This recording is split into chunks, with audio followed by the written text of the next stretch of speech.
Bonjour à tous et bienvenue dans cette nouvelle vidéo. Alors aujourd'hui j'ai envie de vous parler de charge mentale parce que globalement il y a eu une sorte de matraquage médiatique sur les réseaux sociaux, les articles internet, à la télé sur la charge mentale qui a été mais incroyable. Pour moi ça c'est de l'ordre de la véritable propagande et c'est pour ça que j'ai envie d'en parler. Hier j'ai acheté deux magazines de parents, donc Magic Maman et puis un autre. Qu'est-ce que je vois? Encore un article sur la charge mentale. L'autre là, Baby et compagnie, cela dit j'aime beaucoup ces magazines, encore un article sur la charge mentale.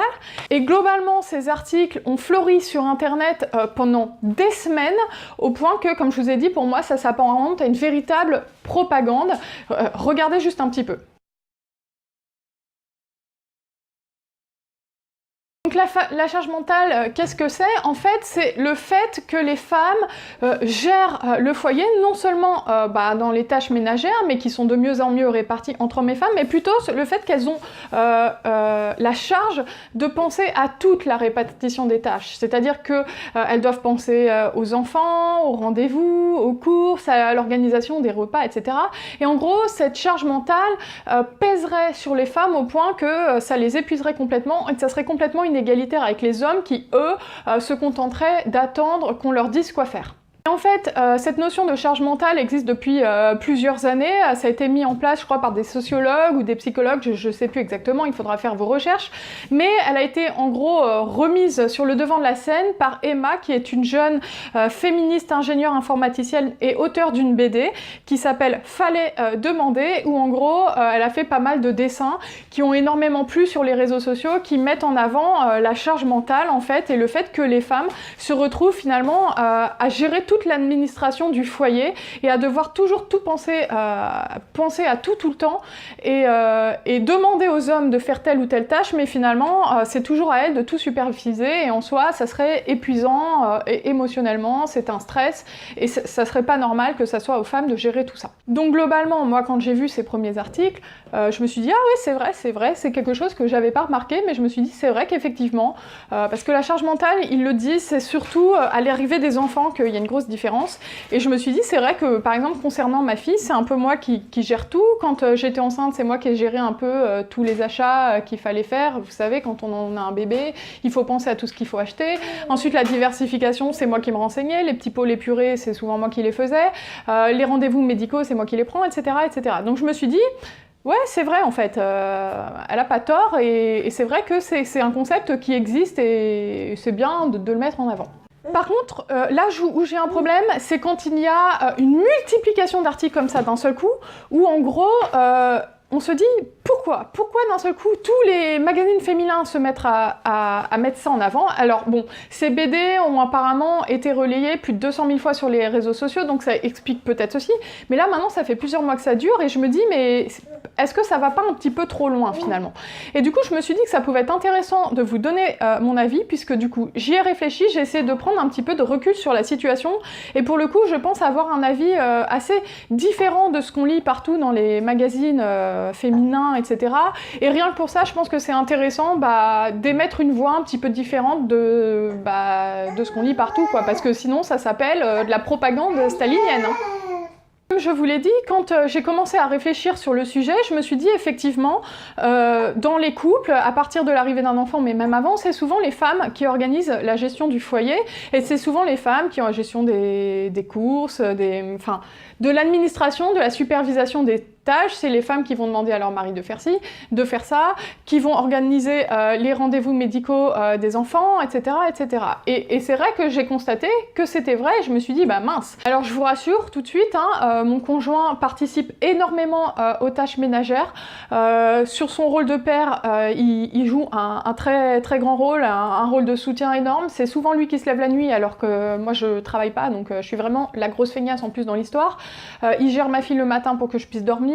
Voilà, il fait plein de choses, il fait les courses et tout, donc dans ma tête je suis quand même une femme qui vit dans son temps. Mais la réflexion que j'ai en fait, c'est que si les femmes administrent et supervisent à ce point les tâches liées aux enfants et plus généralement à la bonne continuation, organisation du foyer en fait, est-ce que c'est pas tout simplement parce que c'est des tâches qui leur tiennent plus à cœur finalement? Je vais prendre l'exemple de tout ce qu'il a fallu acheter pour la naissance de ma fille. Moi, je vois bien que si je me suis renseignée comme ça, c'est tout simplement parce que ça me tenait plus à cœur que mon conjoint. Je dis pas qu'il s'en fiche de ma fille, mais lui, il va avoir d'autres problématiques, en fait. Et en fait, la réflexion que j'ai, c'est que tout simplement, si les femmes prennent ce rôle un petit peu malgré elles, c'est peut-être tout simplement parce que ça leur tient à cœur et que c'est des choses qui sont, je dirais pas naturelles, parce que c'est clair que c'est culturel et que ça vient de milliers d'années de sociétés qui nous ont construits comme ça, mais est-ce que c'est forcément un mal ? Après tout, on pourrait très bien se dire, tiens, les femmes supervisent et en gros disent à l'homme fais ci, fais ça, et elles le font. On pourrait très bien dire, les femmes sont les chefs de famille et elles supervisent et c'est très bien.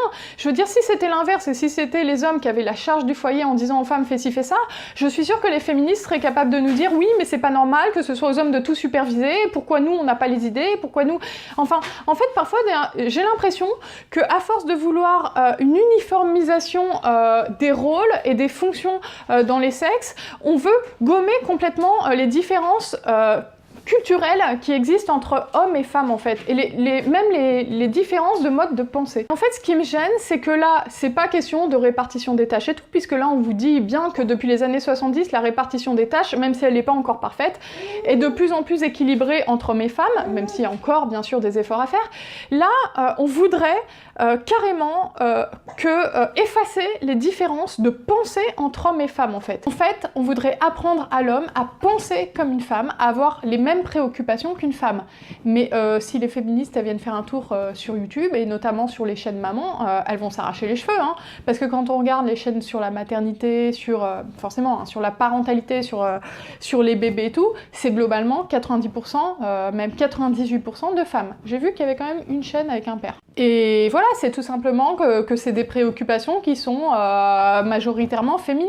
Ça n'empêche pas aux femmes d'avoir d'autres centres d'intérêt. Moi, je suis une scientifique, j'ai fait des études de sciences et tout. Voilà, c'est pas parce que on s'intéresse à des sujets comme la maternité, la beauté, etc., qui sont quand même des sujets très féminins, que c'est un problème en fait. Et pour moi, l'administration, la supervision du déroulement des tâches du foyer, ça fait partie des centres d'intérêt principalement féminins, et c'est peut-être pour ça que les femmes se prennent beaucoup plus la tête avec ça que les hommes. Moi, je vais prendre l'exemple de mon couple, vraiment un exemple stupide, mais voilà, moi je me pose toujours la question, est-ce que ma fille a assez de vêtements, de purée, etc. Mon conjoint, il va gérer d'autres choses. Là, ça fait une semaine qu'il se prend la tête parce que le chauffage ne marche pas et que la voiture ne marche pas.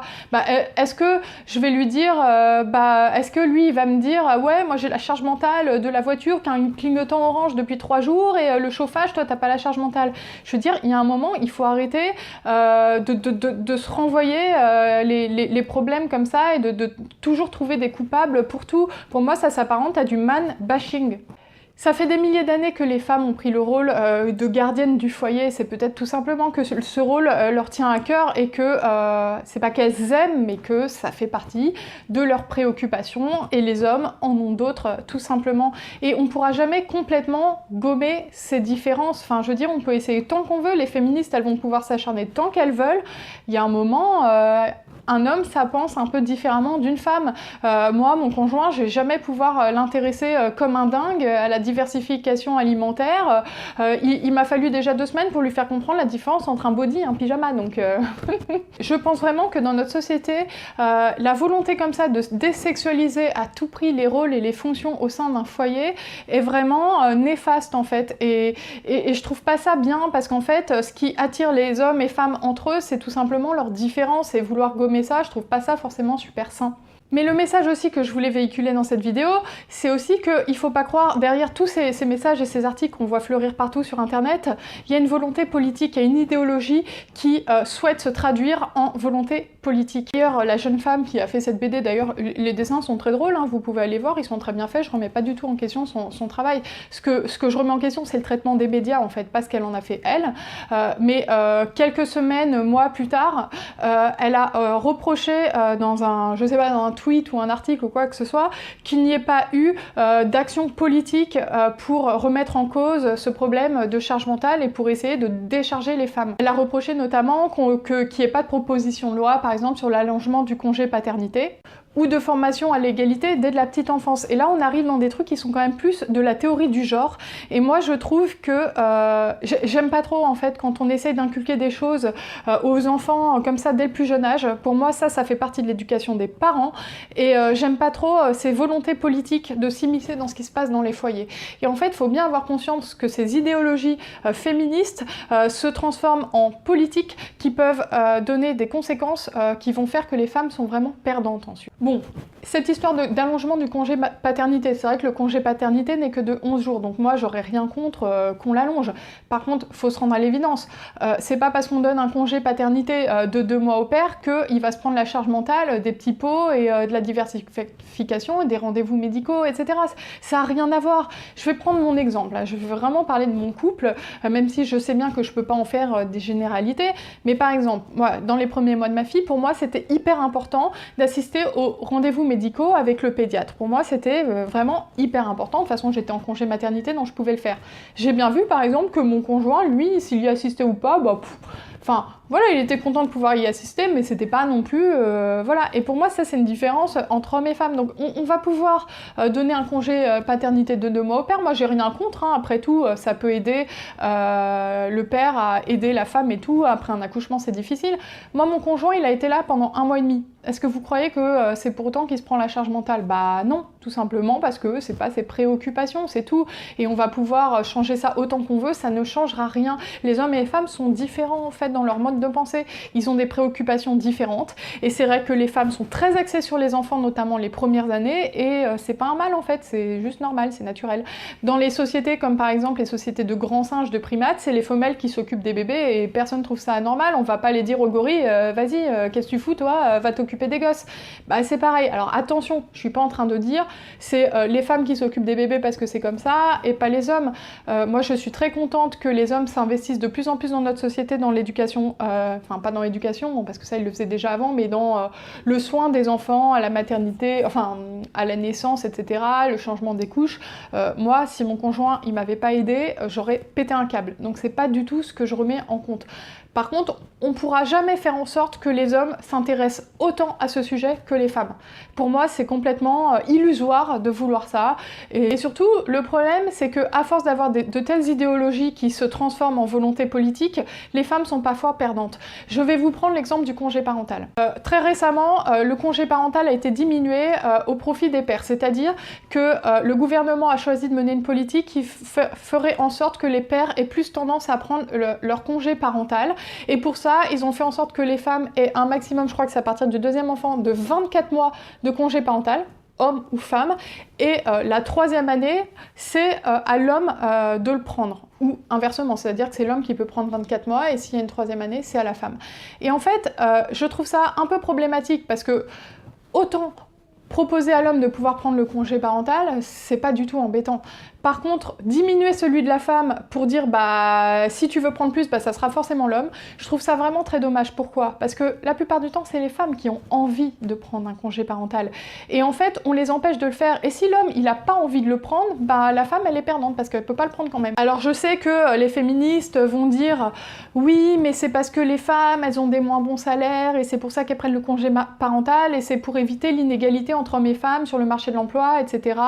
On saura maintenant que les hommes peuvent s'arrêter. Déjà, il n'y a que 4% des hommes qui prennent le congé parental, donc ça n'a rien changé cette réforme, à part diminuer le temps de congé parental des femmes, mais surtout rémunéré, hein, j'entends, je parle vraiment du congé parental, mais rémunéré à partir du 2e enfant. Par contre, la différence qu'il y a, c'est que les femmes ont maintenant un congé parental qui est plus court. Et donc le gouvernement s'est servi de cette idéologie féministe pour faire tout simplement des économies sur le dos des familles. Donc en fait, ces idéologies qui sont à la base pleines de bons sentiments vont pas être forcément positives après dans ce qui se passe pour les femmes. Moi, je sais que dans mon couple, on a des revenus à peu près équivalents et pourtant c'est moi qui avais envie de prendre le congé parental. Et on a discuté à un moment du fait que mon conjoint le prenne plus tôt que moi parce que financièrement, on perdait moins d'argent. Mais en fait, je me suis rendu compte que c'est moi qui en avais envie. Et il faut arrêter de croire que si c'est majoritairement les femmes qui prennent le congé parental, c'est parce que elles ont des revenus inférieurs aux hommes. Déjà ça, faut arrêter. Il y a plein de couples où c'est les femmes qui ont des revenus supérieurs aux hommes, et c'est pas pour autant que c'est pas elles qui ont envie de poser le congé parental. Ça, c'est complètement des généralités, et c'est pas vrai. Moi, pour vous dire, comme je vous ai dit, on avait des revenus à peu près égaux, et c'est carrément moi qui avais envie de poser ce congé. Donc faut arrêter avec ça. Si les femmes, elles ont envie de poser ce congé, c'est tout simplement qu'elles ont envie d'être avec leur bébé, et ces différences-là, on pourra jamais vraiment les gommer, je pense, et de toute façon, moi j'ai pas envie de les gommer, ces différences-là. Donc voilà ce que je reproche en fait avec ces histoires d'articles, de charge mentale et tout, c'est que on a un peu l'impression que tout ce matraquage médiatique a pour résultat de vouloir s'immiscer dans ce qui se passe dans les foyers, dans les couples, et dicter la manière dont ça se passe en fait dans la tête des gens. Et en fait, gommer ces différences culturelles-là entre hommes et femmes, bah moi je trouve pas ça intelligent, je trouve pas ça bon, et je vois pas du tout l'intérêt en fait. Donc j'ai conscience que sur cette vidéo, je vais pas avoir que des gens d'accord avec moi. Je sais aussi que sur YouTube, il y a quand même une ambiance assez végane, féministe, etc. Il y a un courant de pensée un petit peu comme ça. Donc là, je sais bien que en vous disant tout ça en face caméra, bah, je m'expose à des critiques. Cela dit, c'est une réflexion que j'ai, donc j'ai un avis, je pense, assez ouvert, et je suis prête à la discussion. C'est une réflexion que j'ai depuis quelques jours, donc je suis prête à changer d'avis. Pour moi, s'il y a un débat qui peut avoir lieu, bah, allez-y, n'hésitez pas à écrire en commentaire si vous n'êtes pas d'accord. Moi je suis là pour en discuter, c'est pour ouvrir un débat, une réflexion en fait. C'est juste essayer d'avoir un peu de recul sur ce qu'on nous sert toujours dans les magazines féminins, dans les médias, partout, à la télé, toujours tous ces articles. Essayer juste de réfléchir en fait, et de pas prendre tout ce qu'on nous dit pour argent comptant, et voilà, et pas se faire laver le cerveau complètement en fait. J'espère que cette vidéo vous aura plu. Si c'est le cas, n'hésitez pas bien sûr à la commenter pour discuter, à la liker et à vous abonner, et je vous dis à bientôt dans une prochaine vidéo.